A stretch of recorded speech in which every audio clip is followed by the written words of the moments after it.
let's start with the new essay, that is essay 505, the external confirmations. external confirmation को अपन start करते हैं, तो उसमें अपन पहले मीनिंग देखते हैं। तो एक्सटर्नल confirmation क्या होता है? तो direct return response to the auditor from a third party is called as direct return response to the auditor from the third party. Direct return response from the third party is known as written representations, is known as external confirmation. Now types क्या होते हैं? Positive confirmation request and negative confirmation request. अब positive confirmation request क्या है? Have to respond whether he agrees or disagrees. वो agree करे या तो disagree करे, उसको रिस्पॉन्ड तो करना ही, तो वो पॉजिटिव कंफर्मेशन रिक्वेस्ट है। Negative confirmation request only respond if disagrees. अगर वो अग्री कर रहा है तो उसको रिस्पॉन्ड करने की जरूरत नहीं है, पर अगर वो डिसएग्री करेगा तो उसको रिस्पॉन्ड करना है, उसको उसका आंसर देना पड़ेगा। So meaning direct return response to the auditor from a third party, direct return response to the auditor from the third party is known as external confirmation. Now types क्या है? दो type है, positive confirmation request, positive confirmation request and positive confirmation request and negative confirmation request. अब positive confirmation request agree करे disagree करे दोनों में उसको देना ही पड़ेगा कंफर्मेशन। और negative confirmation request only respond if it disagrees. Now areas where external confirmation may be obtained. तो कौन कौन से एरियाज है जिसमें एक्सटर्नल कंफर्मेशन लेना थोड़ा इंपॉर्टेंट है? बैंक बैलेंस है, अकाउंट रिसीवेबल अकाउंट पेबल है, stock lying with third parties, investments purchase but delivery not taken, loan from lenders, terms और एग्रीमेंट्स और ट्रांजेक्शन विद थर्ड पार्टीज। तो ये सब थोड़े सिंपल सिंपल वाला याद रख ले। बैंक बैलेंस है, फिर अकाउंट्स पेएबल वाला है, अकाउंट्स पेएबल अकाउंट्स रिसीवेबल वो है, फिर stock lying with third party, loan from lenders. तो उसमें एक्सटर्नल कंफर्मेशन अपन को लेना पड़ेगा, तो वो याद रख देने का, बाकी ठीक है। Now external confirmation procedure, external confirmation की प्रोसीजर्स क्या क्या है? तो उसमें IPDS IPDS IPDS IPDS, information party designing and sending, information party designing and sending. तो क्या क्या है देख लेते हैं। Information party designing sending request. तो पहले इंफॉर्मेशन, इंफॉर्मेशन में क्या है? Determining the information to be confirmed और रिक्वेस्ट। जो भी इंफॉर्मेशन कंफर्म करवानी है तो पहले वो तो डिटरमाइन करो। For example account balances and their elements, terms of agreements. तो पहले जो इन्फॉर्मेशन मंगवानी है तो वो कंफर्म करो। So information, determining information to be confirmed और रिक्वेस्टेड। फिर पार्टी, पार्टी डिसाइड करो किसको भेजोगे। Selecting appropriate confirming party. Appropriate confirming party कौन है? रेलेवेंट और रिलायबल होनी चाहिए, और उसको उस चीज का नॉलेज होना चाहिए। भाई मैंने इसको बेचा था तो उस चीज का नॉलेज होना चाहिए। सो इंफॉर्मेशन पार्टी आईपी हो गया, आईपी हो गया। इंफॉर्मेशन एंड पार्टी इंफॉर्मेशन कैसे होना चाहिए? कंफर्म करने के लिए इंफॉर्मेशन भेजो, अकाउंट बैलेंसेस एंड एलिमेंट्स है, टर्म्स ऑफ एग्रीमेंट्स है।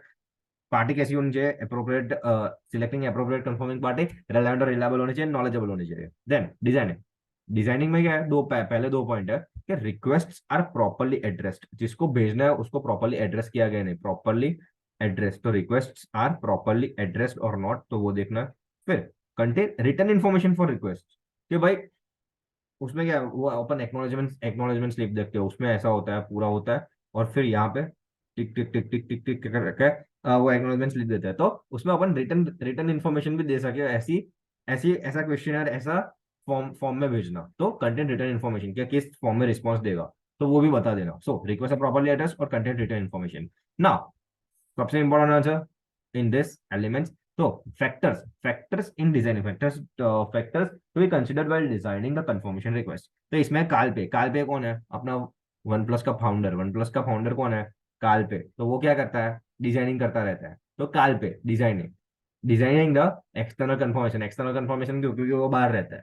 तो एक्सटर्नल कंफर्मेशन काल पे को अपन को भेजना है, तो उसको भेजने के लिए अपन क्या क्या करेंगे? काल पे पहले तो मेथड ऑफ कम्युनिकेशन में किस मोड से भेजेगा वो डिसाइड कर ले। फिर A assertions being addressed, A फिर से मैनेजमेंट ऑथराइजेशन, ए पे से ability of internet confirming party to respond. So C पे से मेथड ऑफ कम्युनिकेशन, फिर ए पे से असर्शंस बीइंग एड्रेस्ड, ए पर से मैनेजमेंट ऑथराइजेशन और encouragement to confirming party to respond to return.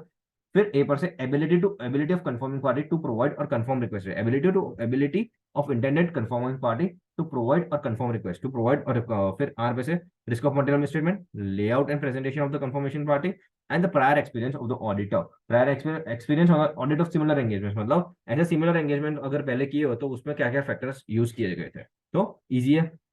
C A R L P, काल पे। सी कैसे? Method of communication, method of communication. Easy answer है ये तो, बहुत सिंपल है, अपन गोखना ही है, बैठे हैं तो गोख ही लेते हैं। फिर ए पे से 3 point, assertions assertions being addressed, फिर ability of third party to confirm, और मैनेजमेंट की,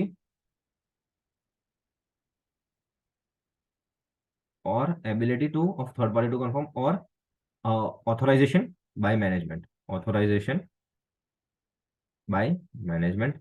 आर पे से risk of material misstatement, L पे से लेआउट एंड प्रेजेंटेशन क्या कैसा होगा, और पी पे से, पी पे से क्या है, प्रायर एक्सपीरियंस, अपना प्रायर एक्सपीरियंस। सो काल पे, काल पे, काल पे, काल पे, काल पे, काल पे, काल पे। तो C method of communication, method of communication देख लेंगे। फिर असर्शंस बीइंग एड्रेस, जो भी असर्शंस अपन ने एड्रेस किए वो, तो assertions being addressed, ability of third party to confirm, authorization by the management, risk of material misstatement, else layout and prior experience in the similar audit engagements। तो ये हो गया अपना डिजाइनिंग का पार्ट। फिर sending request, follow up request भेजते रहना, चलेगा। चलो next, audit procedure in special circumstances. अब स्पेशल सर्कमस्टेंसेस आ गई। Management refuses to allow, management refuses to allow, management refuses to allow the auditor to send a confirmation request. Management ने ना बोल दिया कि भाई मैं नहीं भेजने दूंगा तुझे, तो रीजंस, उसके रीजन मांगो, वैलिडिटी और reasonableness and its implications on the nature, timing and extent of audit. और लास्ट में करो भाई ऑल्टरनेटिव प्रोसीजर कर दो। Management refuses to allow the auditor to send a confirmation, inquire reasons, पहले तो रीजन रीजन पूछो, वैलिडिटी और रीजनेबलनेस, ठीक है। फिर उसका इम्प्लीकेशन देखो एनटीए पे। लास्ट में करो perform alternate audit procedure design to obtain relevant and reliable audit evidence. तो ऑल्टरनेट ऑडिट प्रोसीजर करो, तो ये क्या है, मैनेजमेंट ना बोल देगा भाई तुझे नहीं भेजने दूंगा मैं। तो पहले तो रीजन पूछो, फिर उसका implication, nature, timing and extent of audit programme में देखो, लास्ट में ऑल्टरनेटिव ऑडिट प्रोसीजर करो। Then management refusal appears to be unreasonable.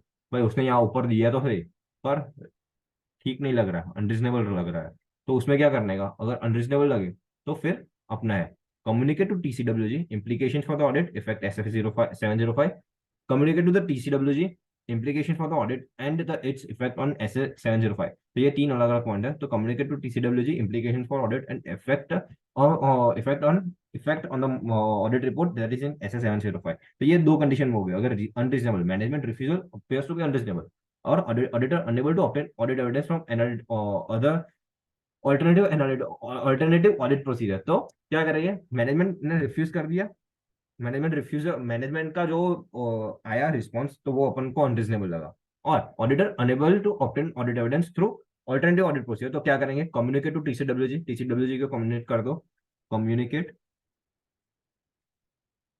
TCWG.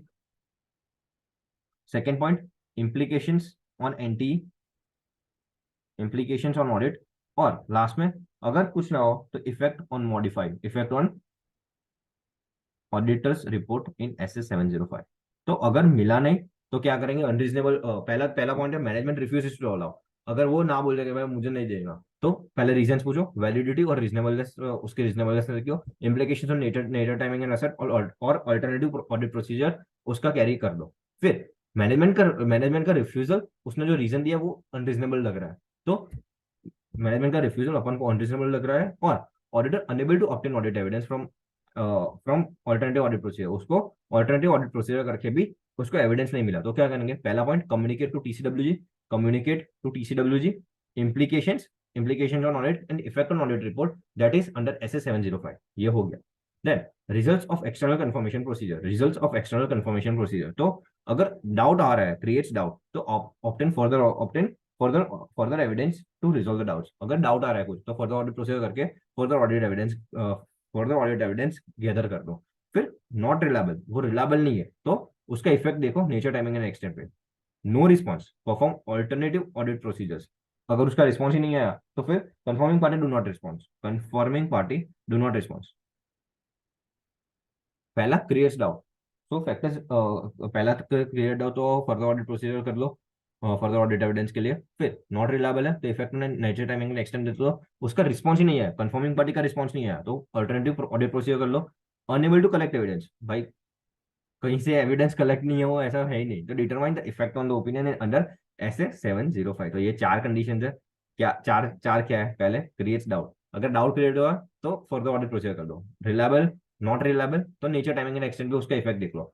Response ही नहीं आया कंफर्मिंग पार्टी से, तो अल्टरनेटिव ऑडिट प्रोसीजर कर लो। Unable to collect evidence, evidence collect नहीं कर पाया तो उसका ओपिनियन ओपिनियन एस 705 में क्या होगा वो देख लो। फिर एक्सेप्शन अकर्स, अगर एक्सेप्शन आया तो क्या करेंगे।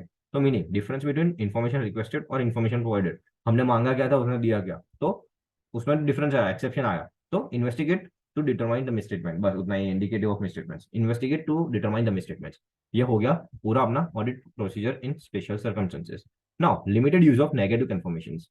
Negative confirmations as it provides less persuasive evidence than the positive confirmation request। तो नेगेटिव कंफर्मेशन थोड़े ही केसेस में यूज करो क्योंकि वो लेस परसुएसिव, वो ज्यादा परसुएसिव अपन को एविडेंस नहीं देता। तो कब कब यूज करना, अगर low risk of material mismanagement है, low risk of material mistreatment है, तो and low risk of material mistreatment and substantive audit analytical procedure regarding the operating effectiveness of controls is not possible। तो क्या है, low risk of material misstatement and auditor has obtained sufficient appropriate audit evidence regarding the operative effectiveness of controls। तो दो चीजें, RMM कम है तो चलेगा, और ऑडिटर ने सफिशिएंट अप्रोप्रिएट ऑडिट एविडेंस मिल गया है उसको ऑपरेटिंग इफेक्टिवनेस के रिगार्डिंग, ऑपरेटिव इफेक्टिवनेस के रिगार्डिंग, तो अपन को चलेगा, अपन को ये कर सकते हैं, नेगेटिव कंफर्मेशन मांग सकते हैं। Then population consist of large number of small homogeneous account balances. अगर डेटा 1000 बैलेंस है तो सबके सबके पास थोड़ी कहीं भेजने बैठेंगे कि भाई पॉजिटिव रिस्पॉन्स है, तो उस पर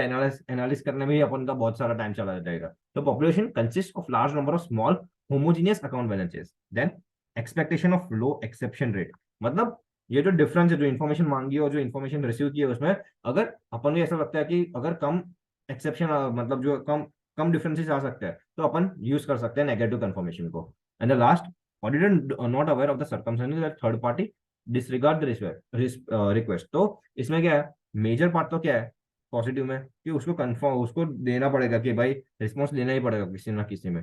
पर अगर ऑडिटर को ऐसा लगता है कि भाई सामने वाला रिस्पॉन्स सब में नहीं देगा, तो अपन को नेगेटिव कंफर्मेशन डाल देने के। तो low risk of material statement and sufficient and appropriate evidence or audit evidence regarding the operative effectiveness। Then population consists of large number of small and homogeneous account balances। expectations of low exception rate, उसको लगता है कि exceptions कम आएंगे, और auditor do not aware of the circumstances that the third party disregard the request। Third party ने अगर disregard कर दिया तो फिर क्या, तो उसके लिए अपन को नेगेटिव कंफर्मेशन ही यूज करना ज्यादा सुटेबल है। तो फिर से एक बार फटाफट देख लेते हैं। चल, meaning direct return response to the auditor from the third party. Types क्या है, positive confirmation request, negative confirmation request. Positive confirmation request क्या है, अग्रीज और डिसएग्रीज दोनों में रिस्पॉन्ड करो, डिसएग्रीज तो ही रिस्पॉन्ड करो negative confirmation request. Areas to where external confirmations may be obtain, bank balance है, अकाउंट पेएबल, अकाउंट रिसीवेबल है, stock underlying with third party, terms of agreements, loan from lenders, ये सब है। तो external confirmation procedure IPDS, I P D और S, IPDS I information, P party, D designing, S sending requests information क्या, determining the information to be confirmed or requested, account balances with their relevant terms of agreement, appropriate confirming party relevant और reliable होनी चाहिए, knowledgeable होनी चाहिए। फिर designing में requests are properly addressed and content written information properly address किया है, और उसमें रिटर्न बैक information में क्या आएगा वो भी है। प्रैक्टिस क्या है, काल पे सी method of communication, A पे से assertions being addressed, management authorization, ability of internet conforming party, R पे से रोमोमम, एल पे से लेआउट, एंड पी पे से प्रायर एक्सपीरियंस, सेंडिंग रिक्वेस्ट और फॉलोअप रिक्वेस्ट भेजते रहो। फिर लिमिटेड नहीं, पहले audit procedure in special circumstances, management refuses to allow the auditor to send confirming request. उसने ना बोल दिया कि भाई मैं भेजने ही नहीं दूंगा, तो रीजंस पहले पूछो, भाई रीजंस पूछो वैलिडिटी और रीजनेबलनेस के लिए रिगार्डिंग। फिर उसका इंप्लीकेशन देखो, nature, timing and extent of audit procedure पे, और अगर कुछ ना हो तो ऑल्टरनेटिव ऑडिट प्रोसीजर कर लो। अब उसने रीजन दिया, मैनेजमेंट ने रीजन दिया, या फिर अपन ऑल्टरनेट ऑडिट प्रोसीजर से भी relevant audit evidence, sufficient audit evidence नहीं ला सके, तो communicate with the TCWG implications on the audit and effects on the audit report under SA 705। now results of external confirmation का क्या रिजल्ट आ सकता है, अगर डाउट क्रिएट कर रहा है तो फर्दर ऑडिट प्रोसीजर कर लो, रिलायबल नहीं लग रहा तो नेचर, टाइमिंग एंड एक्सटेंट देख लो, उसका इफेक्ट देख लो, नेचर, टाइमिंग एंड एक्सटेंट पे रिस्पॉन्स ही नहीं दिया कंफर्मिंग पार्टी ने, तो ऑल्टरनेटिव ऑडिट प्रोसीजर कर लो। Unable to collect evidence, evidence collect नहीं कर पाए तो ओपिनियन फॉर्म कर दो ऐसे 705 में। Exception occurs, meaning difference between information requested and information provided, investigate to determine the misstatement, investigation करो to determine the misstatement. Then limited use of negative confirmations as it provides less persuasive evidence than the positive confirmation request. तो इसमें 4 point है. Low risk of material misstatement. तो low risk of material misstatement and sufficient and appropriate audit evidence regarding operative effectiveness अपन ने ले ली है. Then large number of population consists of large number of small and homogeneous account balances, exception of low exception rate upon expect कर रहे हैं, and the auditor not aware of the circumstances of the third party disregard request. And that was it. essay 505 external confirmations. तूने बोला 5 है, मैंने बोला 5 है external confirmation.